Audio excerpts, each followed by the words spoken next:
ভয় পাও ভিডিওটা অ্যাভয়েড করে যেও। আমি পুরোটাই দেখাচ্ছি পাহাড়ের কতটা উপরে উঠছি।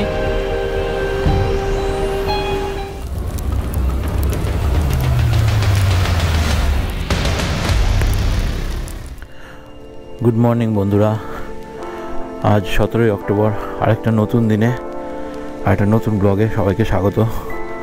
আজ আমরা আমাদের হোমস্টে থেকে যাচ্ছি মাওরিংখাং ট্রেক করতে। মাঝখানে টাইরেন্ট ফলস বলে একটা ওয়াটারফল আছে, সেখানে দাঁড়াবো। সবাই মোটামুটি রেডি, গাড়িগুলি কোল্ড স্টার্টে দেওয়া ছিল, আমারটা এখনও দেওয়া রয়েছে। তো চলো বেরোনো যাক হোটেল থেকে। এখান থেকে প্রায় 25 কিলোমিটার মতন ডিস্টেন্স আছে, সময় লাগবে প্রায় 1 ঘন্টার কাছাকাছি। মাওরিংখাং ট্রেকে পৌঁছাতে সময় লাগবে প্রায় 1 ঘন্টার কাছাকাছি, এবং ট্রেকটা আছে মোটামুটি 3 ঘন্টার।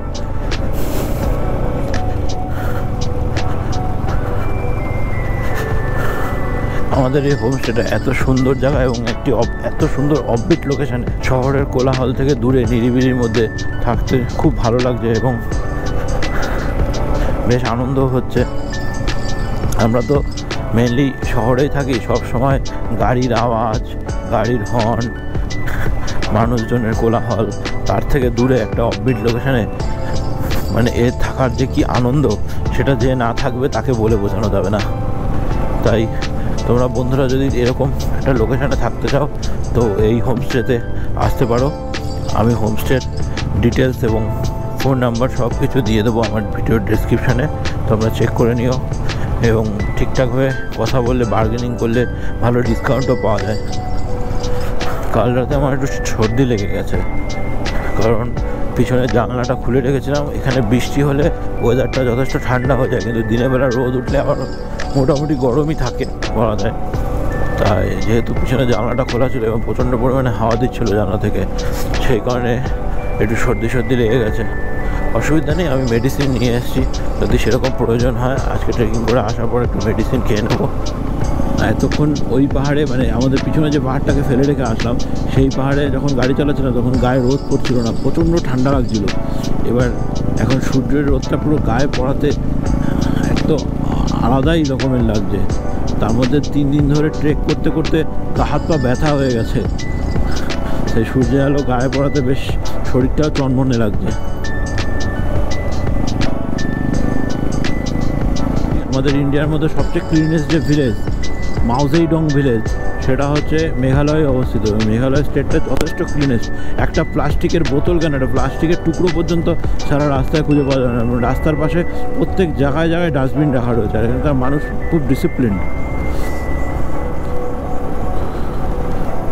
এত সুন্দর ক্লিন, এবং এই রাস্তাগুলি প্রচণ্ড পরিষ্কার।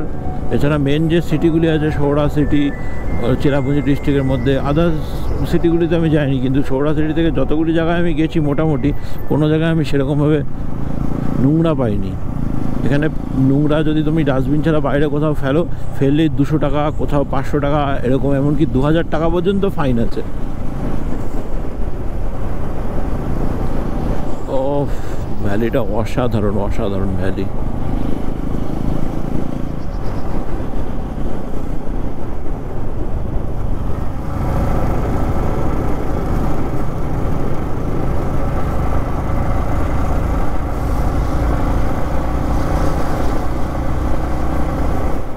এই ভিউটা দেখো, অসাধারণ। এদিকে মেঘ পাহাড়ের মধ্যে, আর এই রাস্তাটা এঁকে বেঁকে এই পাহাড়ের সাইড দিয়ে চলে যাচ্ছে।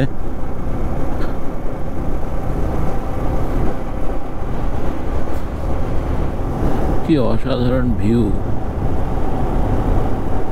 সত্যি পাহাড়ের সৌন্দর্য একটা আলাদাই। তুমি যত যাই কিছু যাও না কেন, যত সমুদ্রে যাও, যেখানেই যাও না কেন, পাহাড়। আর সত্যি কথা বলতে আমার পাহাড়টা এত ভালো লাগে না, আমি বলে বোঝাতে পারবো না। আমার সবসময় মনে হয় প্রতি বছরে একবার করে পাহাড়ে আসি। অপূর্ব সুন্দর লাগছে, অপূর্ব। সারি সারি পাইন গাছের জঙ্গল, তার মাঝখান দিয়ে রাস্তা, কি বলবো আর।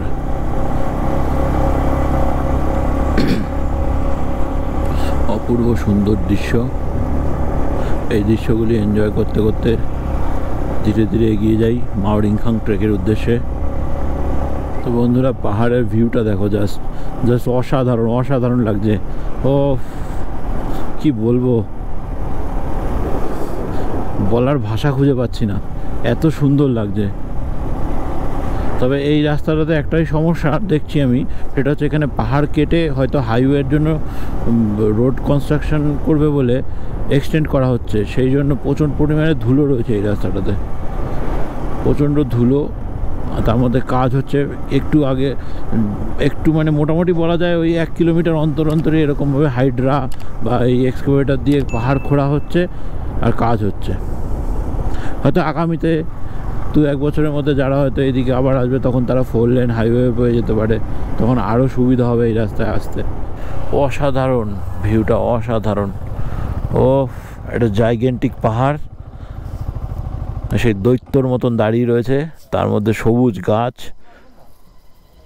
আর তার ধার দিয়ে সরু রাস্তা এঁকে বেঁকে উপর দিকে উঠছে, অসাধারণ লাগছে।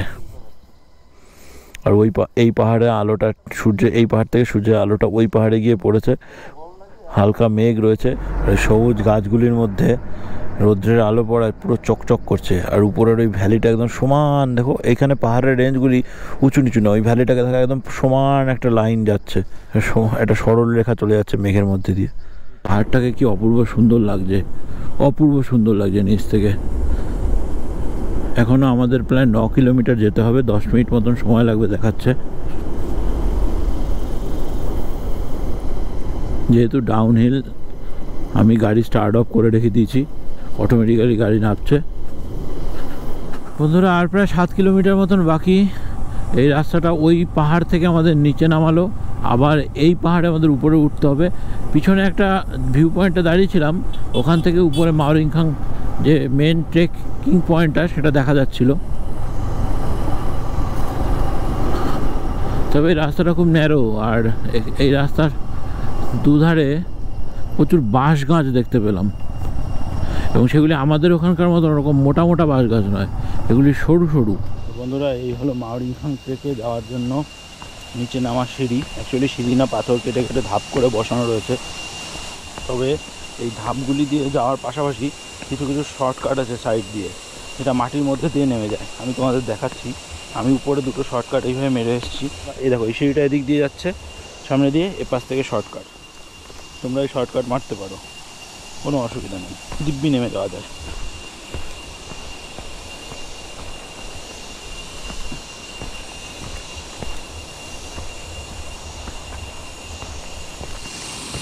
তো চলো এইভাবে ট্রেকটা কমপ্লিট করি, দেখি কত দূর যেতে পারি। অনেকে পুরো যেতে পারছে না, ফিরে চলে আসছে। অ্যাটলিস্ট চেষ্টা করি যতটা যাওয়া যায়। বন্ধুরা অনেক দূর এগিয়ে এসেছি, নিচে নেমে এসেছি অ্যাকচুয়ালি। এবার এই হলো এই ব্যাম্বু ট্রেক, এই বাঁশের মাচা করা রয়েছে, এই দিয়ে ওই আগের দিকে অনেকটা যেতে হবে। আর এখানে দেখতে পাচ্ছ এই যে নদীটা বয়ে আসছে। চলো চেষ্টা করছি যতটা যাওয়া যায়।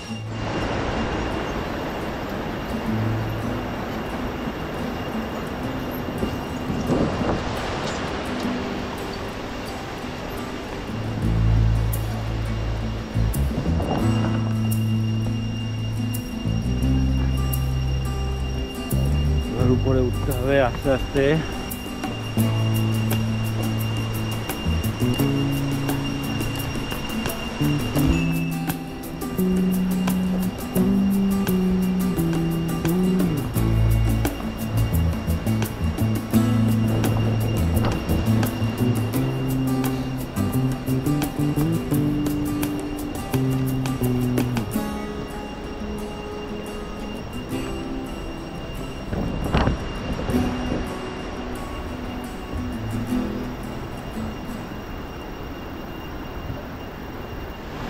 অ্যাকচুয়ালি এই মাওরিংখাং ট্রেকে কিছু কিছু জায়গা আছে যেটা দেখে আমার শ্যাডো অফ টম রাইডার গেমের কথা মনে পড়ে যাচ্ছে। এখান থেকে বাঁশের তৈরি একটা সেতু ছিল, সেতুটা বন্ধ করে রেখেছে, কোনো হয়তো কনস্ট্রাকশন ওয়ার্ক করবে ওখানে, ওই পাইপ ফাইপ সব রয়েছে নিচ দিয়ে, যেন এখন উপর দিয়ে যেতে হচ্ছে।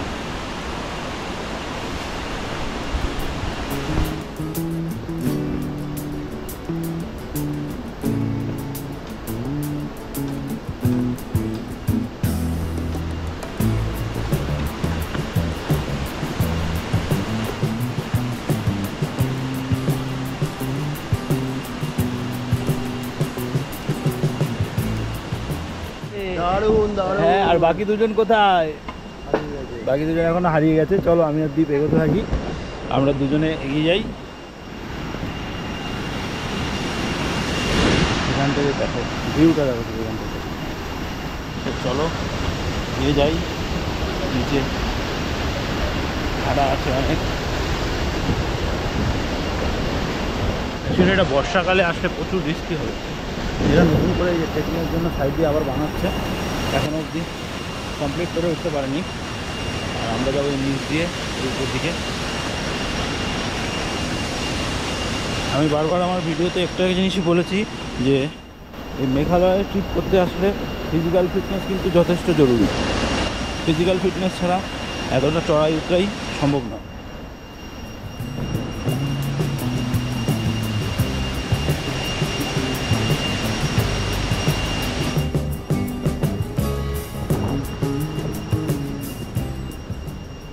এই নদীতে ওটা হচ্ছে এনারা সুইমিং পুল বানিয়ে রেখেছে। এই জায়গাটা স্নান করতে চাইলে করতে পারো, এবং এখান থেকে লাইফ জ্যাকেট ভাড়া পাওয়া যাবে, নিয়ে কারো স্নান করার ইচ্ছা থাকলে স্নান করতে পারো। এবং তার জন্য যে ফিস সেটা দেওয়া আছে এখানে।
এদিকে পাহাড়, এদিকে খাত,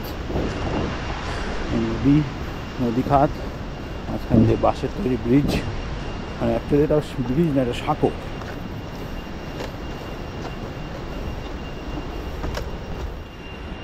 বন্ধুরা এখনও উঠে চলেছি, উঠতে উঠতে অবস্থা খারাপ হয়ে গেছে, ট্রেক শেষ হয়নি। তো বন্ধুরা এখান থেকে জাস্ট একবার ভিউটা দেখো তোমরা, ওই নিচ থেকে আমরা উঠে এসেছি একদম, আর এখনও আরও উঠতে হবে।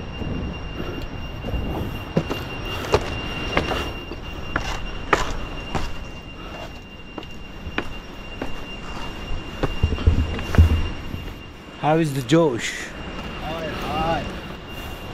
এখান থেকে ভিউটা দেখো একবার বন্ধুরা, অসাধারণ ভিউ। এই যে আমাদের গ্রুপ লিডার বসে আছে, বিড়ি খাচ্ছে। এটা হচ্ছে আমাদের চকলেট বয়।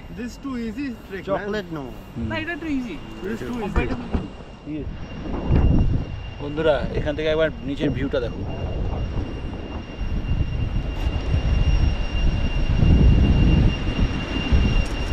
এবার চলো উপরে উঠতে হবে।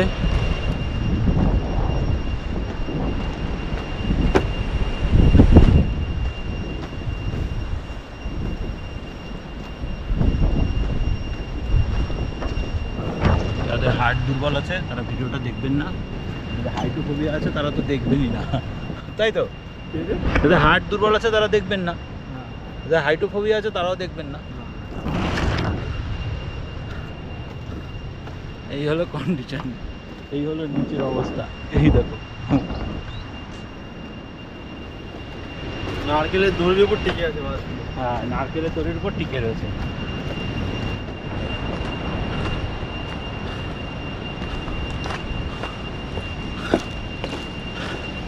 এটা আবার ঝুলন্ত, এটা ঝুলন্ত বাঁশের সেতু, দেখো কিভাবে কাঁপছে।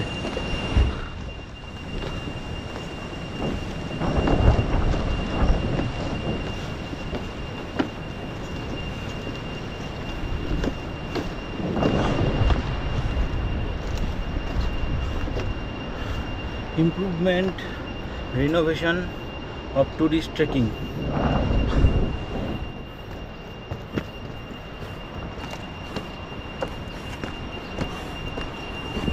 তো বন্ধুরা এখান থেকে ভিউটা দেখো। এখন আমরা মাওরিংখাং থেকে পুরোপুরি পৌঁছানি। অ্যাকচুয়ালি ট্রেকটা হচ্ছে ওই দূরে পাহাড় দেখতে পাচ্ছ, ওই পাহাড়ের চূড়ায়, আর যেতে হবে এইখান থেকে। আমরা এখানে একটা দোকান রয়েছে, সেখানে জল, কোল্ড ড্রিঙ্কস, বিস্কুট এসব তো খেয়ে নিলাম। খেয়ে নিয়ে এখন ধীরে সুস্থে যাবো। একবার এখান থেকে ভিউটা দেখো চারিদিকের।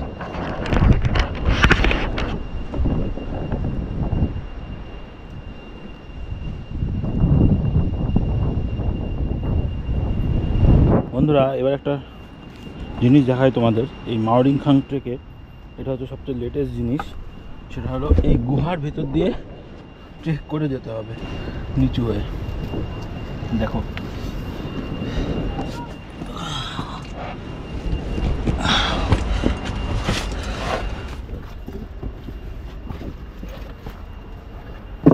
এই যে এটা হলো মেন ভিউ পয়েন্টটা। ওই উপরে যেতে হবে, ওই দিক দিয়ে ঘুরে নিচ থেকে গিয়ে আবার উপরে উঠতে হবে।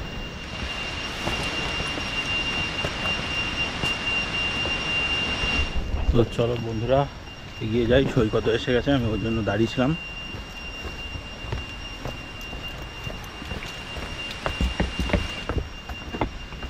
সৈকত এটা বর্ষাকালে আসলে আরো ভালো লাগবে। হ্যাঁ আসবো একবার বৃষ্টিতে, ট্রেনে করে আসবো, বাইক না, নর্মালি গুয়াহাটি থেকে বা প্লেনে গুয়াহাটি চলে আসবো, এসে ওখান থেকে যাব। এই হলো ব্যাম্বু ব্রিজগুলি। দেখলে নিচ থেকে ভয় লাগবে, কিন্তু এখানে কিছুটা ওয়ার্নিং দেওয়া আছে, যেটা হচ্ছে ম্যাক্সিমাম 5% অ্যাট টাইম। তো চলো এগোই। এবার উপরে উঠতে হবে, দেখে নাও চড়াইটা। তো চলো উঠি।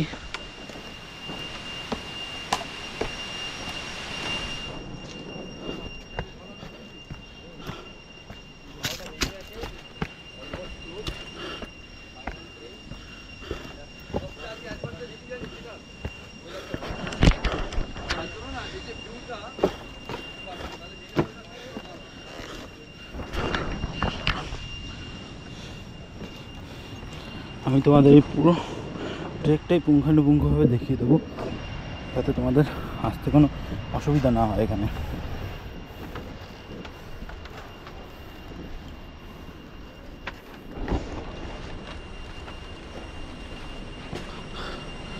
তো এই হলো মাওরিংখাং ট্রেকের ভিউ। বন্ধুরা চলে এসেছি মাওরিংখাং ট্রেক। এখান থেকে ট্রেকের ভিউটা একবার দেখো।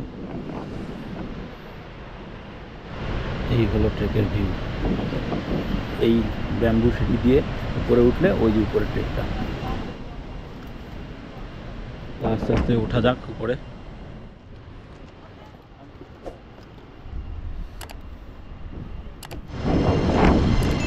তো চলো বন্ধুরা এবার ওঠা যাক। এই হলো ব্যাম্বু ট্রেক। নিচে পুরো খাড়াই পাহাড়, পাহাড়ের উপর ঝুলন্ত অবস্থায় রয়েছে এই ব্যাম্বু ট্রেকটা।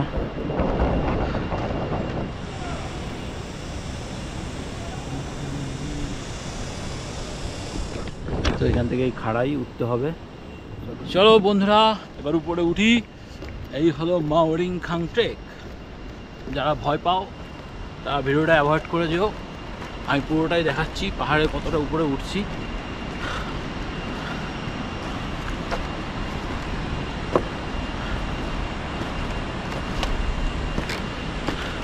এই হলো ভিউ চারিদিকে।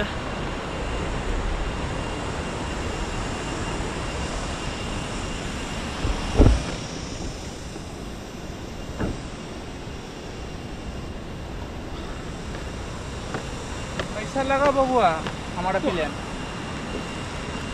बहुत झक्कास प्लान था आपका। মনে মনে বললাম सीधा ना सত্যি বললাম। সত্যি সত্যি বলেছি। চলো আস্তে আস্তে উপরে যাই।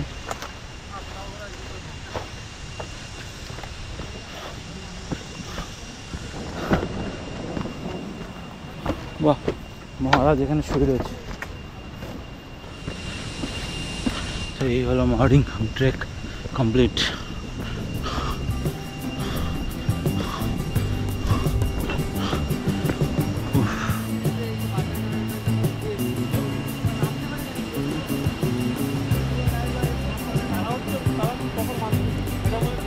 মারিংখাং ট্রেকের উপর থেকে একটু নিচের ভিউটা তোমাদেরকে দেখাই।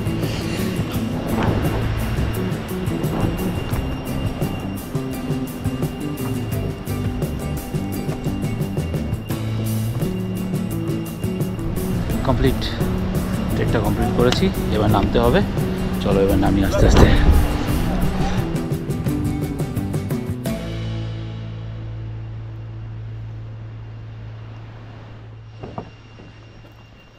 তো বন্ধুরা, মারিংখাং ট্রেক থেকে এখন আমরা বেরোচ্ছি। ট্রেকিং কমপ্লিট, তারপর আমরা এই হোটেলটাতে খাওয়া দাওয়া করলাম। এখানকে খাওয়া দাওয়ার প্রাইস মোটামুটি ঠিক আছে, একটু বেশি, তবে ঠিক আছে, জাস্ট ওকে। এখন আমরা এখান থেকে যাব আপাতত সেভেন সিস্টার্সের উদ্দেশ্যে। তো আমি আর ভিডিওটা এখানে কন্টিনিউ করছি না, কারণ আপাতত আজকের যেটা মেন প্ল্যান ছিল মারিংখাং ট্রেক, সেটা কমপ্লিট হয়ে গেছে। তাই আমি ভিডিওটা এখানেই শেষ করছি।